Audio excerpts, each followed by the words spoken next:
Kembali di TKJ Project. Pada video kali ini kita akan membahas mengenai jaringan komputer. Target kita pada materi kita kali ini yaitu mampu membangun jaringan LAN seperti contohnya untuk penggunaan lab komputer sekolah, dan contoh juga ini pada kantor-kantor perusahaan. Ini saya ambil satu contoh di video kita ini. Jaringan lab komputer sekolah contohnya, bagaimana kita nanti cara membuat topologi atau desain jaringannya, bagaimana kita nanti membuat instalasi kabelnya, dan setting-setting agar settingan di Windowsnya agar bisa saling terkoneksi. Dan ini juga contoh di perusahaan-perusahaan, kantor perusahaan. Saya rasa jaringan komputer paling dibutuhkan untuk keperluan bagaimana nanti komputer di kantor itu bisa saling terhubung atau bisa digunakan untuk akses internet. Kita mulai dari teori dasarnya agar nanti kita di prakteknya setiap video akan kita hubungkan dengan target pembelajaran kita. Nanti melalui deskripsi kita akan buat urutan-urutan praktek yang diperlukan untuk materi kita ini. Kita lanjut ke teori dasarnya. Jaringan komputer untuk apa? Tadi itu sudah saya jelaskan. Target kita mampu membangun satu jaringan LAN, contohnya lab komputer sekolah dan jaringan pada kantor perusahaan-perusahaan.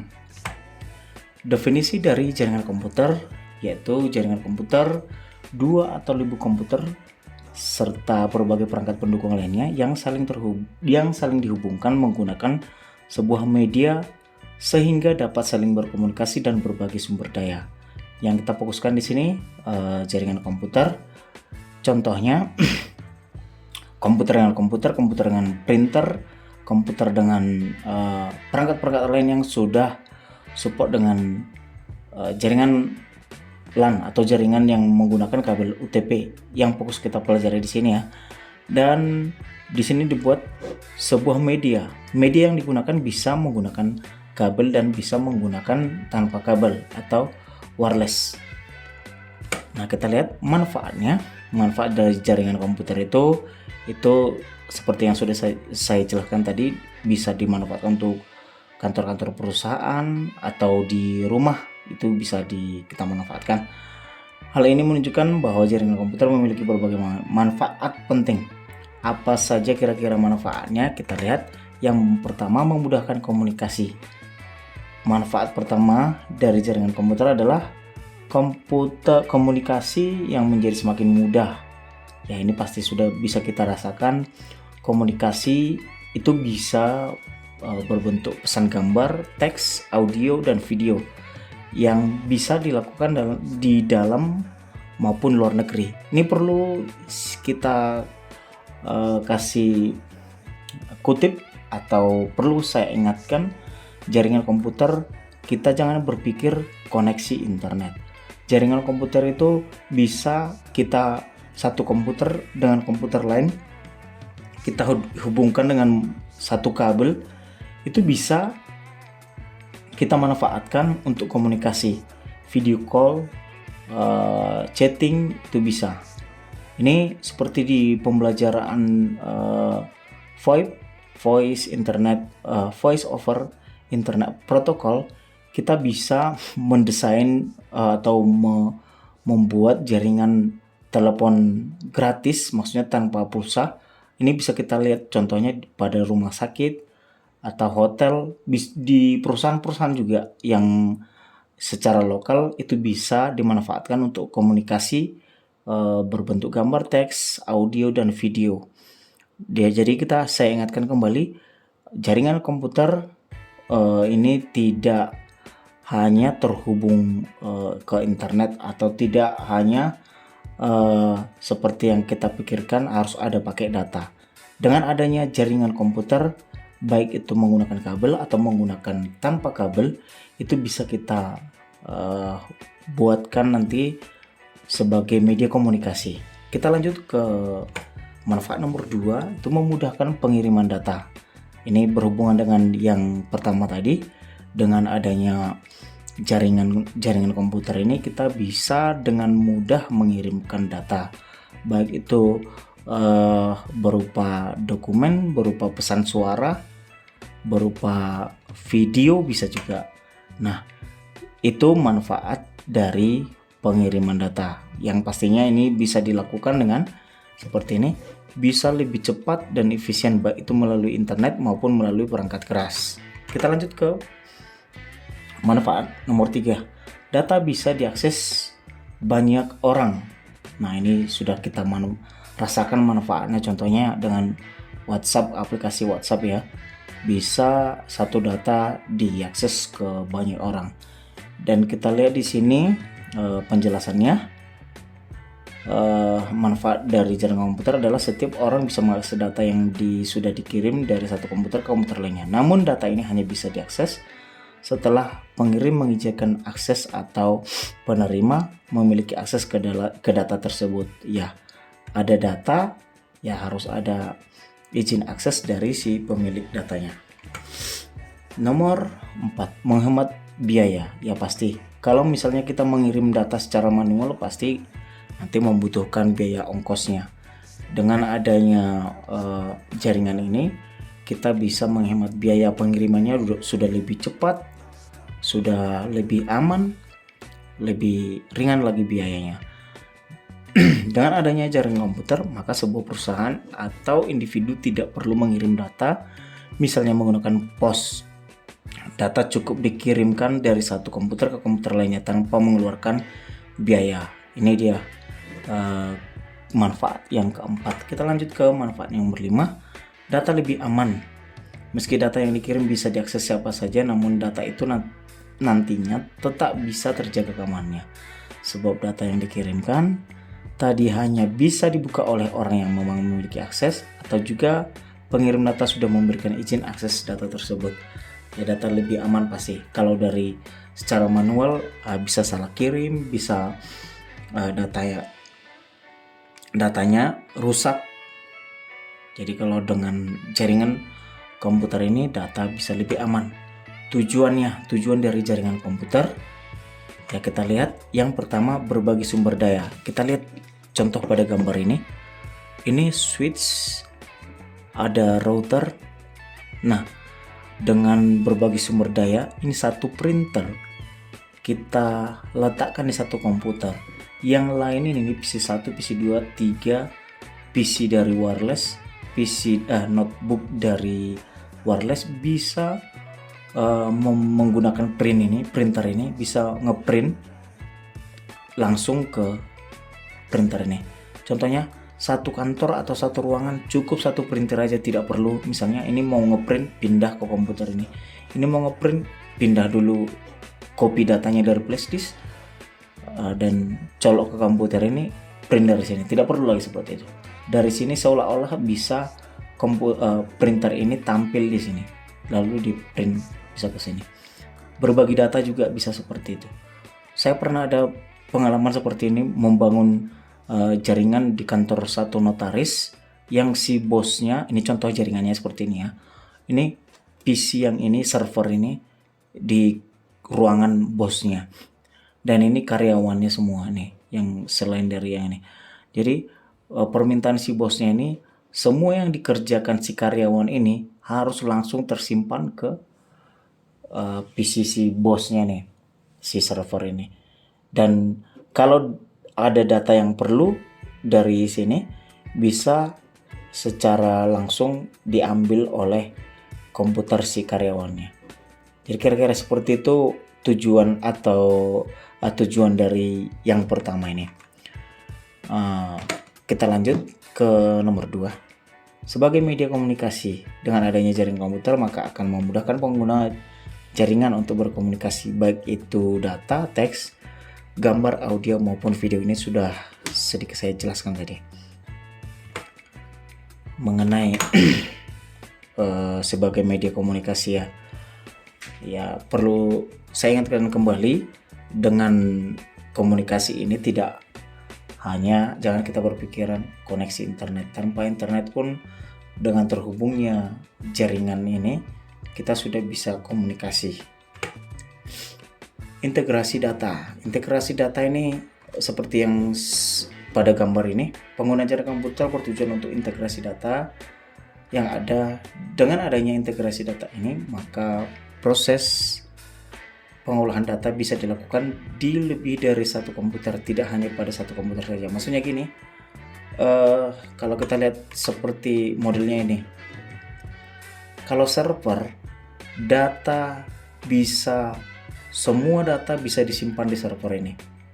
Jadi integrasi data itu maksudnya apa-apa saja yang perlu diakses oleh PC 1, PC 2, PC 3 ini selalu tersimpan di sini.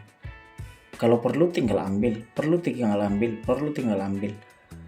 Data yang sama seolah-olah dibuat ini jadi tempat utama penyimpanannya. Bukan seolah-olah, memang di sini tersimpan. Siapa yang butuh, siapa yang mau mengubah, silakan bisa. Seperti itu.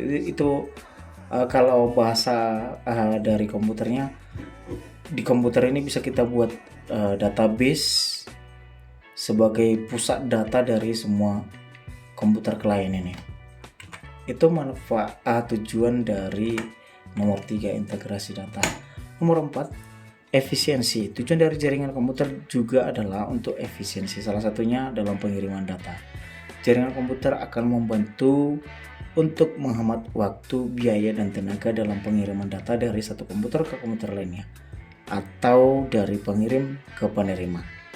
Itu tujuan yang keempat, menghemat waktu, biaya, dan tenaga. Nomor 5, data yang up to date. Ya, dengan adanya jaringan ini ya pasti data itu bisa lebih cepat up to date, bisa lebih cepat perubahannya. Nih, hal ini juga berpengaruh pada pembaruan data menjadi lebih up to date. Dengan adanya jaringan komputer, pembaruan data bisa dilakukan oleh setiap orang yang memiliki informasi baru. Hasilnya data akan selalu diperbarui. Tujuan nomor 6, pengiriman data yang tepat. Nah, jaringan komputer juga bertujuan untuk membuat pengiriman data menjadi lebih cepat. Ini artinya pengiriman data menggunakan jaringan komputer lebih minim kesalahan. Beda yang secara manual bisa salah kirim, bisa telat sampainya. Kalau ini hitungan detik ya sudah sampai, sudah lebih cepat, lebih tepat pengiriman, tidak ada istilah salah pengiriman, salah alamat. Klasifikasi jaringan komputer berdasarkan jarak. Ada PAN, Personal Area Network, interkoneksi perangkat IT dalam jarak antar 10 meter. LAN, jaringan komputer yang meliputi area geografis yang kecil, contohnya rumah, sekolah, kantor, dan bangunan. Ada nomor 3 nih, CAN atau CAN ya, Cluster Area Network, jaringan komputer yang menghubungkan 2 atau lebih LAN, namun terbatas pada area geografis tertentu. Ini contohnya pada kampus, misalnya di satu kampus atau kawasan industri, pangkalan militer, biasanya ini di satu bagian gedung, beberapa bagian gedung, satu bagian gedung itu satu LAN, satu bagian gedung LAN lagi, pokoknya beda gedung, beda LAN, yaitulah digabungkan menjadi cluster area network. Yang keempat, Metropolitan Area Network, MAN, jaringan komputer yang menghubungkan 2 atau lebih LAN atau CAN, namun hanya terbatas pada kota atau metropolitan. Ini jaringannya yang antar kota. Wide Area Network 1 mencakup area geografis yang luas, antar kota, antar negara, antar pulau. GAN, Global Area Network, model jaringan yang mendukung komunikasi mobile melalui berbagai wireless LAN, jangkauan satelit. Nah, yang terakhir, Internetwork, interkoneksi jaringan antara masyarakat umum, industrial, akademisi, komersial, pemerintah. Nih internet network ini ada bagiannya lagi, yaitu intranet, internal network of a company. Nomor 2, extranet, internal network of a company that possibly share information to public area. Jadi internal network yang intranet yaitu di sekitaran di daerah itu saja. Kalau ekstra itu secara internal, tapi sesuai pengertian ini internal network of a company. Ini contohnya di perusahaan, di jaringan di internal perusahaan itu, tapi memungkinkan itu informasinya bisa di-share ke publik area. Ya, yang ketiga internet. Ini ya sudah pasti kita pahami, World Wide Internet Connection. Pasti sudah kita paham lah internet. Ya secara global ini terhubung. Ini klasifikasi jaringan komputer berdasarkan fungsinya. Ada client server. Salah satu atau boleh lebih komputer yang difungsikan sebagai server atau induk bagi komputer lain. Server melayani komputer lain yang disebut client ini. Contohnya ya, kalau kita lihat di minimarket yang kasirnya ada beberapa, server tersimpan di satu ruangan dan kasirnya sebagai klien, yang semua nanti ada pembeli misalnya, daftar harganya itu ditarik dari server. Semua datanya itu daftar harganya, terjual berapa, yang stok masukkan stoknya berapa, yaitu semua komputer klien ini mengakses dari server. Jadi fungsi server ini memberikan layanan kepada klien apa yang diakses si klien ini. Kemudian peer to peer. Setiap komputer bisa jadi server sekaligus klien. Kedudukan komputer itu sama, bisa sebagai server, bisa sebagai klien.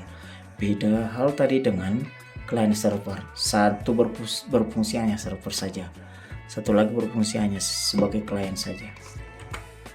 Nah, ini topologi. Topologi ini apa itu kira-kira topologi? Topologi ibaratkan kita mau membangun satu gedung, ya pastinya harus ada dulu arsitekturnya. Topologi itu sama seperti arsitektur. Nih, pengertiannya suatu mode untuk membangun dua atau komputer lebih dengan menggunakan kabel fiber optik, kabel atau kabel UTP atau kabel fiber optik, maupun tanpa kabel, nirkabel sebagai media transmisi. Dalam hal ini akan sangat memungkinkan user bisa berkomunikasi dengan user lain dengan mudah walaupun berbeda tempat. Manfaat perancangan topologi ini, arah jalur internet menjadi lebih jelas, jadi lebih mudah network engineer untuk melakukan konfigurasi. Ya dengan adanya arsitektur, ya pasti seorang teknisi akan lebih gampang untuk melakukan konfigurasi. Dapat meminimalisir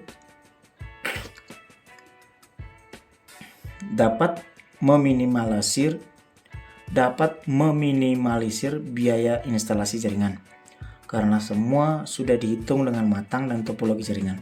Jadi minim kemungkinan perangkat kelebihan atau maupun kurang. Ya seperti arsitektur satu bangunan, dengan adanya rancangan ya pasti sudah diperkirakan semua untuk bahan-bahan yang perlu disiapkan. Harus dengan perencanaan yang matang, ya pasti bahan yang disediakan harus pas, tidak boleh lebih, tidak boleh kurang. Kalaupun kurang ya kurang sedikit, lebih sedikit. Bagian yang ketiga memudahkan dalam maintenance maupun upgrade di sisi network engineering karena semua telah terstruktur dengan rinci. Pemberian label pada setiap kabel juga akan menjadi nilai plus. Maksudnya gini, kalau kita sudah mendesain satu jaringan dengan kita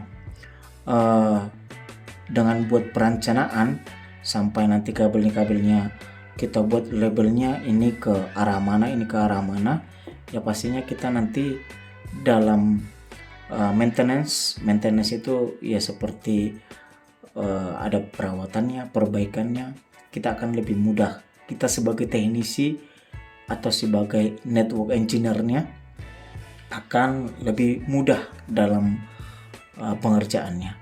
Yang keempat, penggunaan menjadi sangat mudah di sisi user. Semua bisa saling berkomunikasi dengan baik. Ya pasti dengan kita sudah membuat perencanaan yang matang-matang, pengguna atau user akan lebih aman dalam bekerja menggunakan jaringan komputer kita, baik itu menggunakan komputer, menggunakan perangkat-perangkat IT lain yang menggunakan jaringan yang sudah kita bangun. Kita lanjut jenis-jenis topologi atau jenis-jenis dari arsitek dari satu jaringan. Kita lihat ya, ini yang manfaatnya sudah kita jelaskan tadi. Nah, ini topologi yang pertama. Ini sepertinya double dari slide-nya. Sudah saya jelaskan ini. Bagian yang pertama topologinya, ini topologi bus, mirip seperti bus, ada jalur utamanya. Merupakan topologi yang pertama kali digunakan dalam menghubungkan komputer. Media transmisi yang digunakan berupa sebuah kabel panjang dengan beberapa terminal yang nantinya akan terhubung ke masing-masing komputer. Ini terminal maksudnya. Dan pada ujung kabel harus diakhiri dengan satu terminator. Topologi jaringan ini sudah sangat jarang dipakai di suatu perusahaan maupun instansi karena resikonya yang ditimbulkan terlalu besar. Mulai dari tingginya resiko tabrakan data, dan jika ada suatu perangkat komputer yang rusak, maka jaringan langsung tidak bisa berfungsi sebelum diperbaiki. Ini kelemahan dari topologi bus. Nih, sering ada kalau yang dimaksud ini tabrakan, misalnya ini satu komputer ini di detik yang sama komputer yang lain komunikasi ke komputer yang sama ini, maka di jalur ini akan tabrakan datanya. Ini yang menyebabkan menyebabkan jaringan itu menjadi lelet. Kita lihat karakteristik dari topologi bus. Biaya murah dalam instalasi karena hanya membutuhkan beberapa perangkat. Nih, tidak ada switch seperti kita bandingkan nanti dengan topologi berikutnya. Kita akan lihat di mana perbandingan lebih murahnya. Proses instalasi mudah dan sederhana. Ya mudah karena tidak begitu banyak kabel yang membuat kita lebih rumit dalam instalasi kabelnya.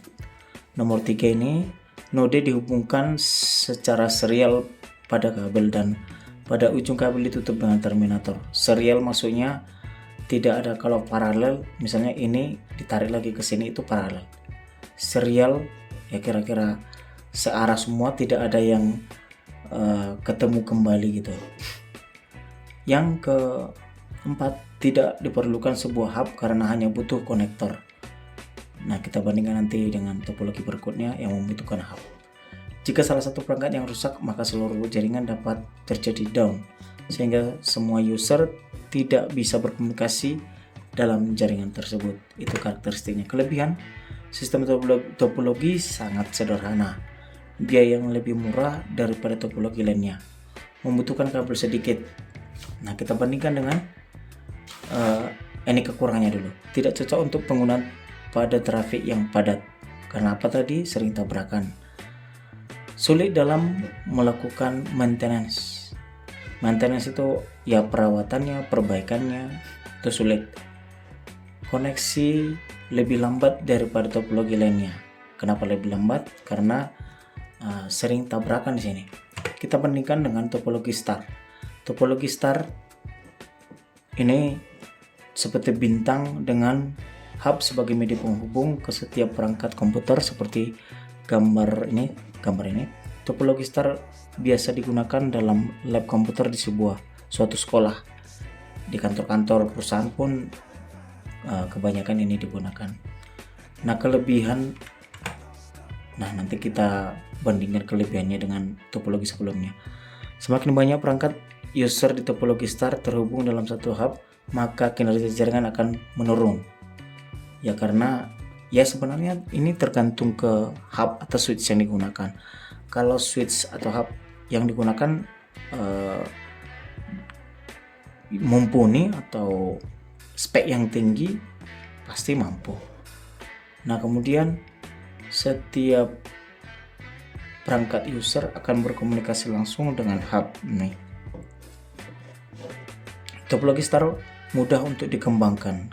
Ya, perlu satu lagi komputer, tinggal tarik kabel, colok ke switch atau hub. Itu yang dimaksud mudah. Jika satu perangkat user rusak, maka jaringan masih bisa berjalan dengan baik. Itu dia kelebihan dibanding topologi yang sebelumnya. Kabel UTP sebagai media transmisi. Kelebihan topologi star mudah dalam pengembangan suatu jaringan. Perlu komputer tambah, tarik kabel, colok langsung. Itu dia kemudahannya. Topologi star minim trouble. Jika ada perangkat user yang trouble, tidak akan mempengaruhi kinerja jaringan. Tidak berpengaruh. Satu komputer masalah tidak berpengaruh ke yang lain. Itu yang masuk dengan kelebihan nomor 2 ini. Kekurangannya, topologi star hanya memiliki satu tumpuan, yaitu pada hub ini satu tumpuan. Jika hub mengalami trouble, maka berpengaruh ke semua perangkat user yang berada dalam topologi star. Jika ini bermasalah, ya semua trouble. Biaya relatif mahal karena membutuhkan banyak kabel.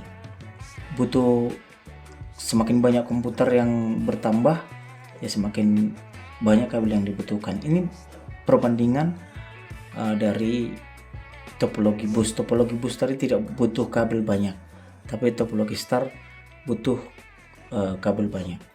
Jumlah port yang terbatas pada hub. Ya kalau hubnya 32 port, ya sekitar 32 itu yang bisa digunakan, atau 31 satu lagi dihubungkan ke sumber internet atau dihubungkan ke jaringan LAN lain. Itu kekurangan nomor 3-nya. Topologi ring berbentuk cincin, digunakan dalam jaringan dengan performa yang tinggi karena membutuhkan bandwidth yang besar untuk beberapa fitur yang digunakan. Pada topologi ring, masing-masing titik memiliki fungsi sebagai repeater. Repeater maksudnya gini. Ini misalnya titik kalau misalnya sinyal dikirim ke sini, sinyal itu lemah, dikuatkan kembali. Itu yang dimaksud repeater. Repeat pengulang. Repeater ada akhiran R-nya, repeater berarti pengulang. Sinyal yang lemah dikuatkan kembali. Itu maksud dari repeater. Karakteristiknya, titik dihubungkan secara serial di sepanjang kabel dengan bentuk jaringan yang menyerupai cincin. Tipe kabel yang biasa digunakan adalah kabel UTP. Trouble yang dihadapi mirip dengan topologi bus, yaitu apabila satu titik rusak, maka seluruh titik tidak akan berkomunikasi dalam jaringan itu. Paket-paket data dapat mengalir dalam satu arah sehingga collision dapat dihindarkan. Collision itu tabrakan data. Kelebihannya, waktu lebih optimal dalam mengakses suatu data. Data mengalir dalam satu arah sehingga minim collision. Ini agak berlawanan ya. Tadi ini disebutkan satu arah sehingga collision dapat dihindarkan, tapi di sini sehingga minim terjadi collision. Ya inilah di topologi ring. Sebenarnya ini ada atau bahasanya yang agak kurang ya. Yang keempat, dapat melayani aliran lalu lintas data yang padat karena data dapat bergerak secara fleksibel. Ini kekurangannya, sulit melakukan konfigurasi ulang. Karena apa? Ya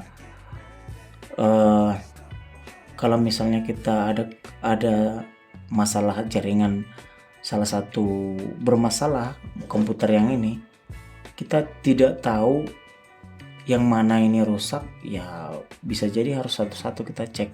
Beda lagi dengan topologi star tadi tuh, salah satu rusak ya tidak berpengaruh ke yang lain. Jadi untuk konfigurasinya ya harus lebih banyak langkah-langkahnya. Nomor 2 nih, menambah atau mengurangi komputer akan membuat jaringan kacau. Ini dia kekurangan dari topologi ring. Apabila terdapat salah satu komputer yang tidak berfungsi, maka akan mempengaruhi jaringan secara keseluruhan. Itu dia yang sangat-sangat menyulitkan untuk kita sebagai network engineering. Salah satu masalah harus mau kita cek satu-satu mana yang bermasalah. Topologi nomor 4 ini topologi mesh. Topologi mesh adalah gabungan dari topologi ring dan topologi star. Bedanya tadi ini secara melingkar, ini ada tambahannya. Intinya semua komputer saling terhubung, satu sama lain terhubung. Nah, kita lihat secara pengertian topologi mesh adalah suatu bentuk hubungan antar perangkat atau PC di mana masing-masing perangkat tersebut secara langsung ke perangkat lainnya dalam jaringan. Ini karakter topologi mesh. Susunan pada setiap peralatan yang ada di dalam topologi mesh saling terhubung satu sama lain. Jika peralatan banyak, akan sangat sulit untuk melakukan maintenance pada topologi mesh. Ini sama dengan topologi ring kesulitannya. Kelebihan keuntungan utama topologi mesh memiliki backup jalur. Satu putus, ada jalur lain. Troubleshoot yang mudah, troubleshoot pencarian masalah. Topologi mesh memerlukan biaya yang mahal karena ada 100 komputer, ya harus banyak lah, harus 99 kabel yang kita butuhkan pokoknya harus banyak lah. Ini bayangkan 4 saja sudah harus butuh berapa kabel ini, 1, 2, 3, 4, 5, 6, apalagi 100 komputer, pasti mahal biayanya untuk kebutuhan kabel. Instalasi dan maintenance topologi mesh yang sulit apabila terjadi kerusakan karena begitu banyaknya kabelnya. Topologi tree mirip sebuah pohon ini. Ada jalur utama, kemudian bercabang.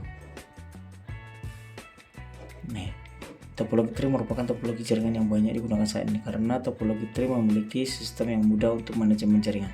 Topologi tree merupakan topologi jaringan yang kompleks karena topologi tree biasanya digunakan untuk sistem jaringan utama. Kita lihat karakternya. Memiliki tingkat jaringan atau D. Terdapat sebuah hub yang berfungsi sebagai pusat atau lintas data serta mengendalikan jaringan. Komunikasi atau pertukaran data harus melalui hub selaku pusat kendali pada jaringan. Terdapat tulang punggung atau backbone berupa kabel utama untuk menghubungi jaringan ini. Kabel utama. Nah, kita lihat kelebihannya mudah untuk troubleshooting pada topologi tree. Troubleshooting itu pencarian masalah dan cara mengatasinya. Mudah melakukan retopologi. Retopologi itu merancang ulang topologinya gitu. Kekurangannya memerlukan banyak kabel. Ya jelas, karena ada kabel utama disambungkan lagi ke cabangnya. Itu dia kekurangan yang pertama. Sering terjadi collision dan lambat tabrakan data.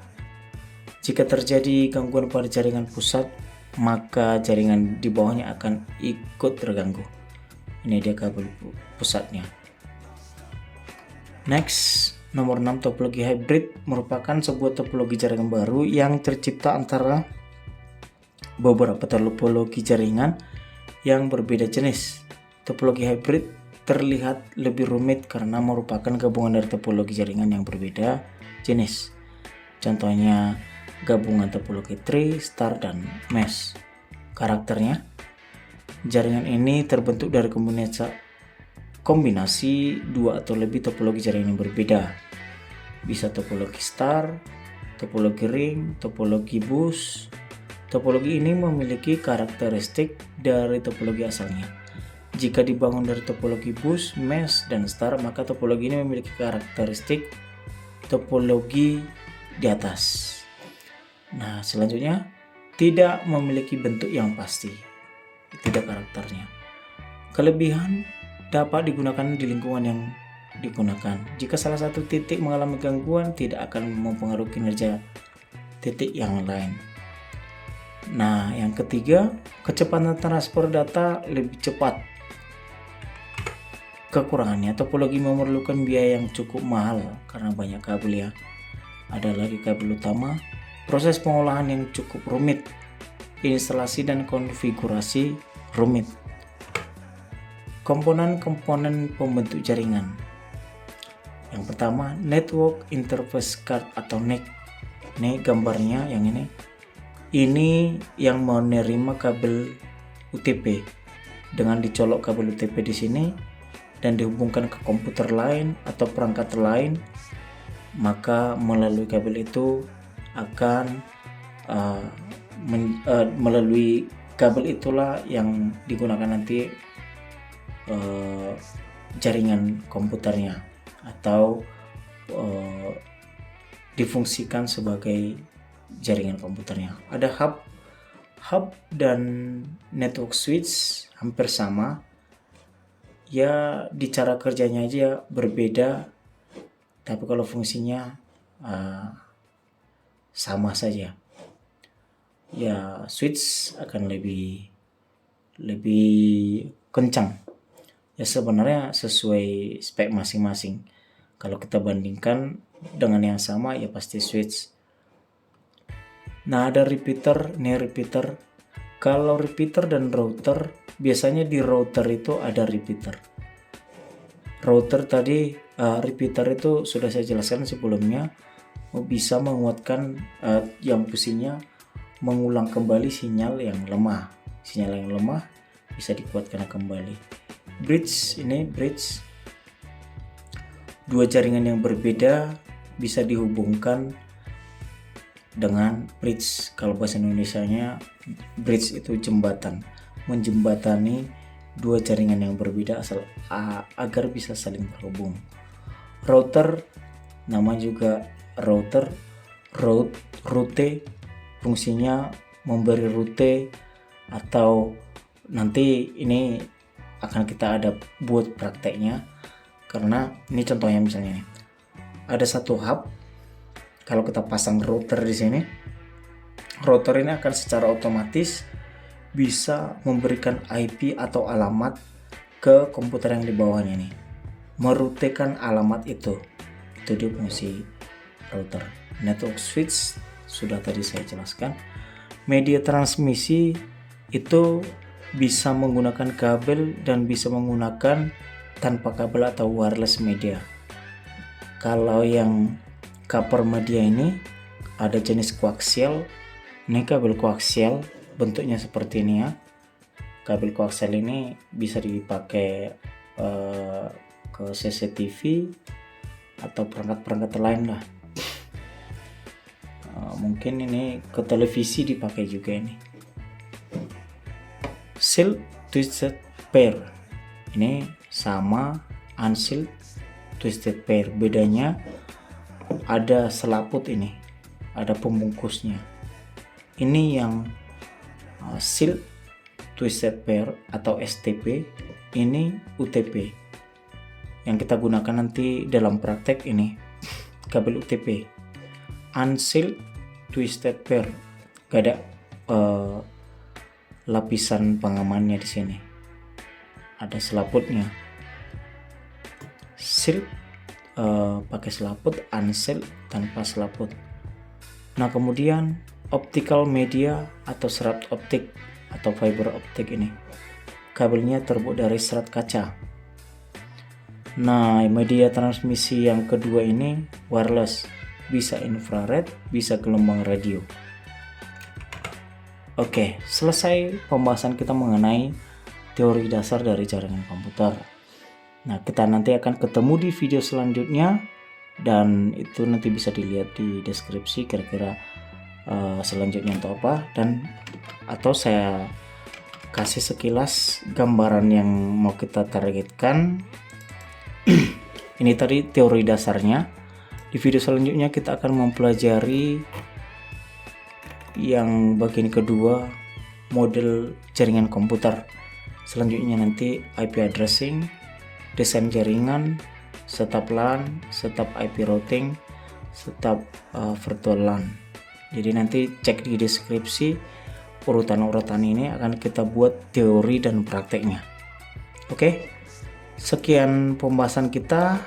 Semoga video ini bermanfaat, dan perlu saya ingatkan juga untuk kalian, apabila ada yang perlu ditanyakan atau mungkin saya ada kesalahan dalam penyampaian, bisa tinggalkan saja komentar.